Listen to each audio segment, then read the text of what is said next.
حسن علیاری صاحب، آپ نے ان سوالوں کے جواب دینے ہیں، آپ شیعت کی وکالت میں ناکام.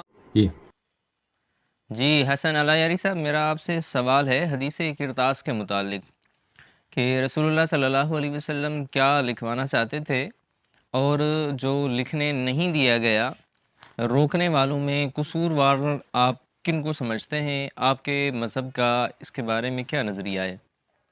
دیکھیں حدیث قرطاس میں کیا ہوا. حدیث قرطاس میں رسول اللہ صلی اللہ علیہ وآلہ وسلم اپنے بعد کے لیے وسیع کا تعین کرنا چاہتے تھے. وہ کوئی نئی بات نہیں کر رہے تھے.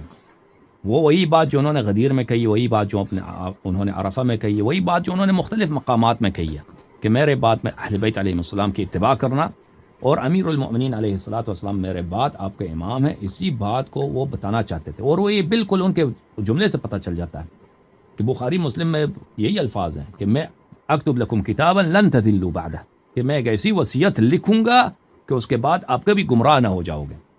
اور یہ کبھی گمراہ نہ ہو جانا یہ انہوں نے صرف قرآن اور اہل بیت علیہ السلام کی اتباع کے لیے کی ہے. حدیث ثقلین میں ثابت ہے کہ اگر ان کی اتباع کرو گے تو کبھی گمراہ نہ ہو جاؤ گے. تو لازمی بات ہے کہ وہ اسی بات کو کہنا چاہتے تھے. اور صحابہ وہاں پہ تھے جن کی پلاننگ یہ تھی کہ رسول پاک صلی اللہ علیہ وسلم کے بعد ہم نے اہل بیت علیہ السلام کی اتباع نہیں کرنا.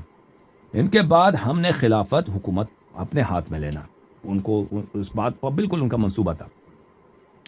تو ان کو پتہ چلا تھا کہ اگر یہ ایسی بات لکھتے ہیں پیغمبر صلی اللہ علیہ وسلم، انہوں نے جو باتیں زبانی کہی ہیں وہ تو زبانی تھی، لیکن اگر وہ لکھتے ہیں ایک ایسا وصیت سب کے سامنے، تو یہ ایک ایسے حجت رہ جائے گا، ایک ایسا سند رہ جائے گا کہ رسول پاک صلی اللہ علیہ وسلم نے مرتے وقت انہوں نے کتابتاً، انہوں نے ریٹن طور پہ اپنے سے ایک وصیت چھوڑی ہے.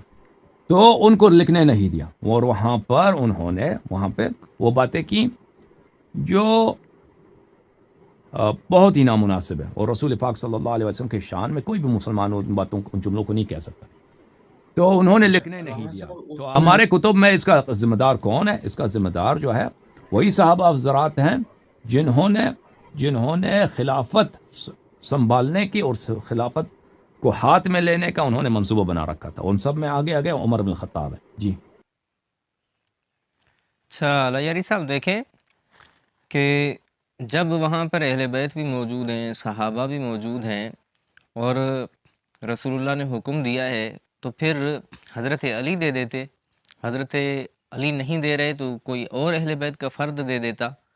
صرف حضرت عمر کے روکنے کی وجہ سے سب رک کیوں گئے، اور سارا الزام حضرت عمر پہ کیوں؟ تو دیکھیں ان احادیث میں یہ موجود نہیں ہے کہ اس مجلس میں امیر المؤمنین علیہ السلام تھے، وہ حاضر تھے. ٹھیک ہے نا، یہ تو نہیں، یہ تو روایات میں یہ نہیں ہے. فرض بھی کریں وہ تھے. دیکھیں یہ بات نہیں ہے کہ پیغمبر صلی اللہ علیہ وسلم لکھانا چاہ رہے ہیں اور کوئی اس کو لکھ دے. بات یہ ہے کہ مثلا دیکھیں ایک بزرگ شخص اپنے بستر میں پڑے ہیں بیماری کی حالت میں، اور وہ انہوں نے خبر بھی دی کہ میں قریباً دنیا سے جاؤں گا. وہ نماز کے لیے ان کا نکلنا بھی کافی مشکل ہوتا ہے. لوگوں کو اندازہ ہو گیا کہ دنیا سے جا رہے ہیں. انہوں نے خود بھی خبر دیا تھا، بار بار خبر دیا تھا کہ میں جانے والا ہوں.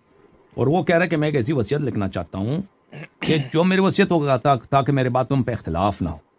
تو کچھ لوگ ایسے جملے کہتے ہیں جو رسول پاک صلی اللہ علیہ وسلم کی شان میں نہیں ہے، جو رسول پاک صلی اللہ علیہ وسلم کے لائق نہیں ہے. وہ کہتے ہیں کہ نستجیر باللہ نستجیر باللہ نستجیر باللہ. انہوں نے ہذیان کیا. اگر یہاں پر امیر المؤمنین علیہ السلام اصرار کرتے ہیں کہ ہم تو ضرور لکھیں گے، ٹھیک ہے نا، یا کوئی بھی دوسرا شخص کہیں گے ضرور، وہ دوسرا شخص کہتا ہے نہیں لکھ سکتے بھائی یہ ہذیان کر رہے ہیں.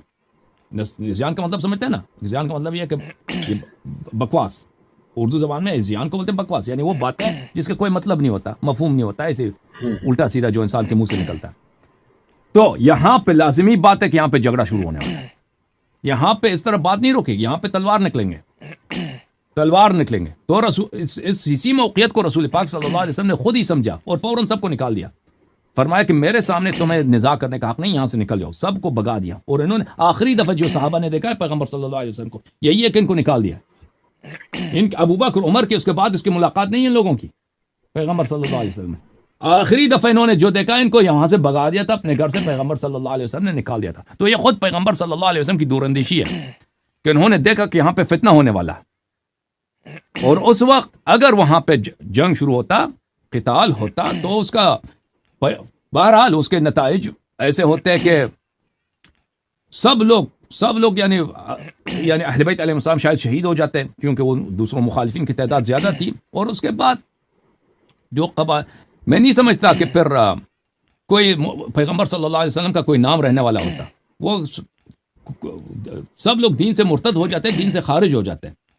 اور آخر وقت یہی ہوتا کہ پیغمبر صلی اللہ علیہ وسلم جملہ یہ رہتا کہ وہ پیغمبر تھے ہی نہیں, وہ پاگل ہو گئے تھے آخر میں, ایسی باتیں کہہ رہے تھے آخر ان کے.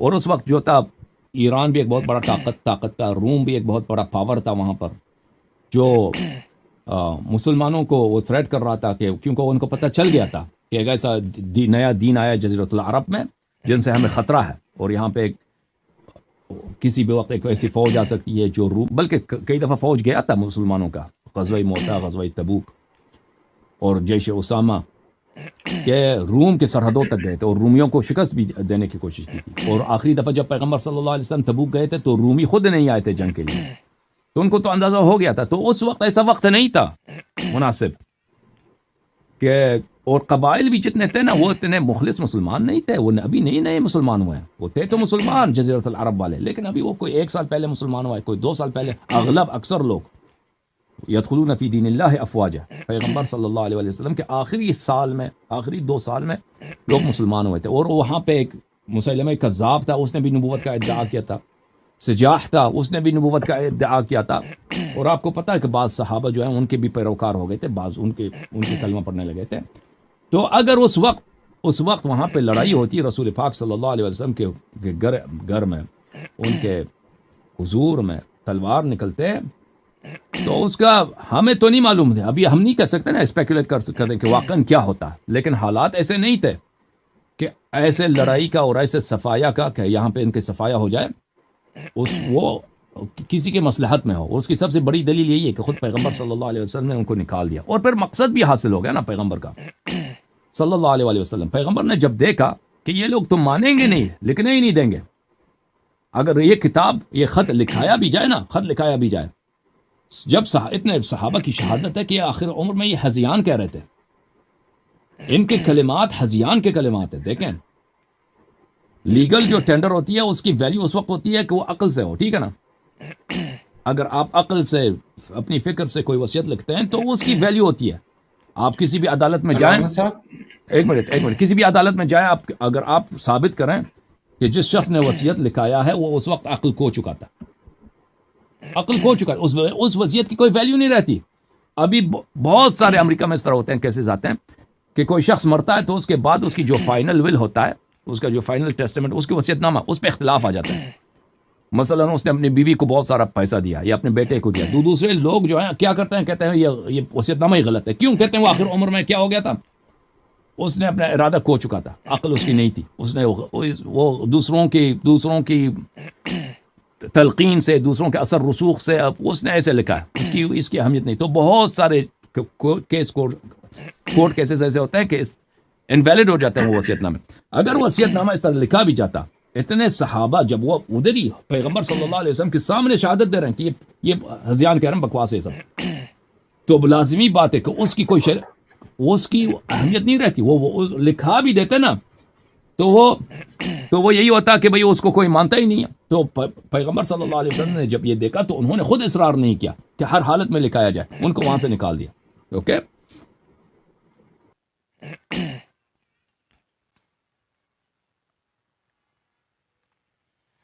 اچھا علیہ صاحب, آپ کے بیان سے چند باتیں میں نے نوٹ کی ہیں, چند سوالات ہوئے ہیں, تو اگر آپ ان کا جواب دے دیں یا آپ کے مسلک کا کوئی بھی جواب دے دے تو پھر ہم سمجھیں گے کہ آپ نے شیعت کے دفاع کا حق ادا کر دیا ہے. پہلا سوال تو یہ ہے, آپ نے کہا کہ حضرت علی رضی اللہ تعالی عنہ وہاں پر موجود ہوں, یہ کسی روایت سے ثابت نہیں ہے, کہیں بھی نہیں ہے. تو سوال یہ ہے کہ ایسے حالات کے اندر رسول اللہ صلی اللہ علیہ وسلم کو حضرت علی رضی اللہ تعالیٰ عنہ چھوڑ کے کہاں چلے گئے تھے, جبکہ حضرت علی رضی اللہ تعالیٰ عنہ کو پتہ بھی ہے, جیسے آپ نے فرمایا کہ حضور علیہ الصلوۃ والسلام وضاحت کر چکے ہیں کہ میرا آخری وقت ہے, تو حضرت علی کہاں چلے گئے. دوسرا سوال یہ ہے, آپ نے کہا کہ رسول اللہ صلی اللہ علیہ وسلم اگر لکھواتے تو صحابہ مانتے نہیں, تو یہ پہلی بار تھوڑی ہوا ہے، آپ کے مذہب کے مطابق تو صحابہ نے کوئی بات حضور کی مانی ہی نہیں ہے، ہر جگہ نافرمانی کی ہے، تو حضور علیہ الصلوۃ والسلام نے باوجود ان کی نافرمانیوں کے اپنے شریعت کے احکام تو پہنچائے، تو یہاں پر رک کیوں گئے، یہاں پر بیان کیوں نہیں کیا؟ تیسری بات آپ نے کہی کہ اگر حضور علیہ الصلوۃ والسلام لکھواتے زبردستی تو پھر ہو سکتا ہے کہ قتال ہوتا، جنگ ہوتی اور اہل بیت شہید ہو جاتے شاید۔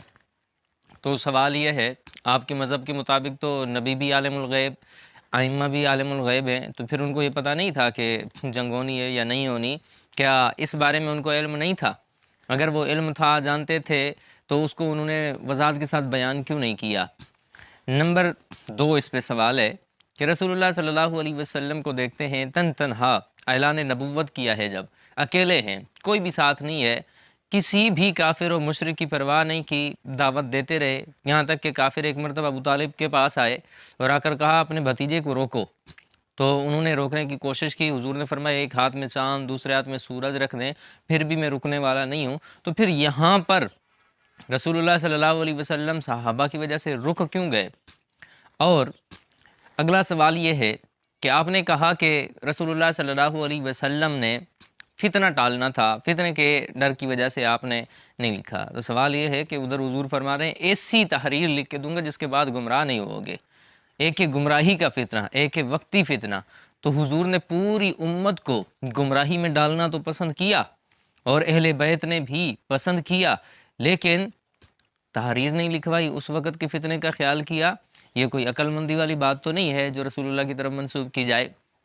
اگلا سوال یہ ہے، آپ نے کہا کہ صحابہ باقاعدہ پلاننگ کر کے آئے تھے کہ حضور کی بات نہیں ماننی ہے، اور حضور کو پتہ بھی چل گیا کہ جیسے وہ عصیان کے رہے تھے، اس وجہ سے حضور علیہ الصلوۃ والسلام نے کیوں نہیں لکھوایا، کیونکہ اس وصیت کی کوئی ویلیو نہیں ہوتی جو عصیان میں ہو، جو آخری وقت میں ہو۔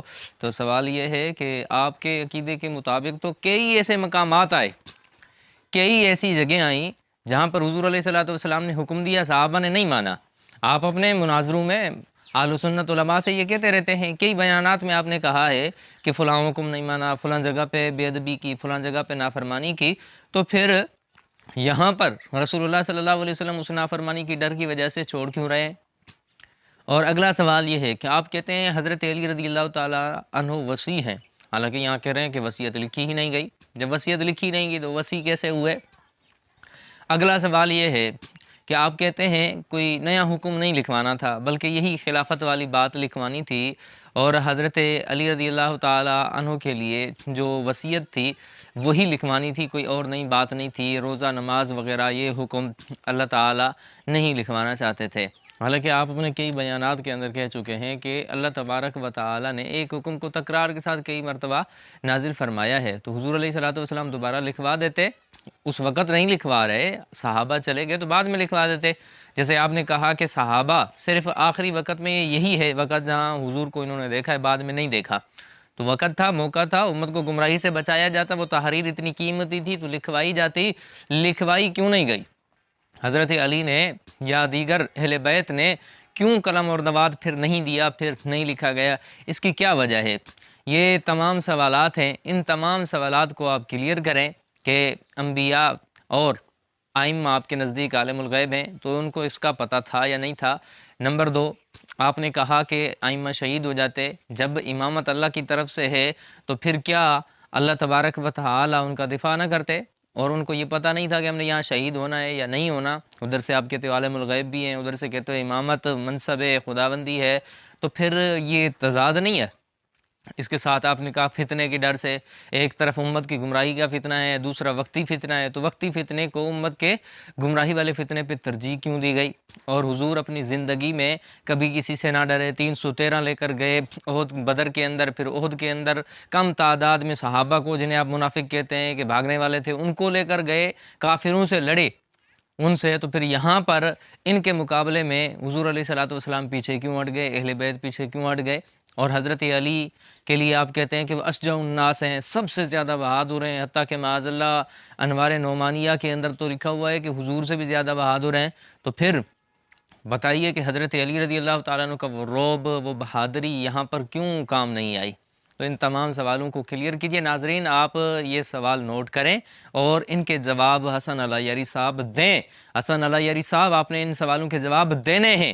اگر آپ ان سوالوں کے جواب نہیں دے سکتے تو واضح طور پہ ہے کہ آپ شیعت کی وکالت میں ناکام ہیں، کیونکہ اسلام کی کوئی وکالت آپ نہیں کر رہے بلکہ آپ شیعت کی وکالت کر رہے ہیں جو دین یہ میرے اسلام بھائی کے خلاف بنایا گیا ایک اللہ یہودی مذہب ہے۔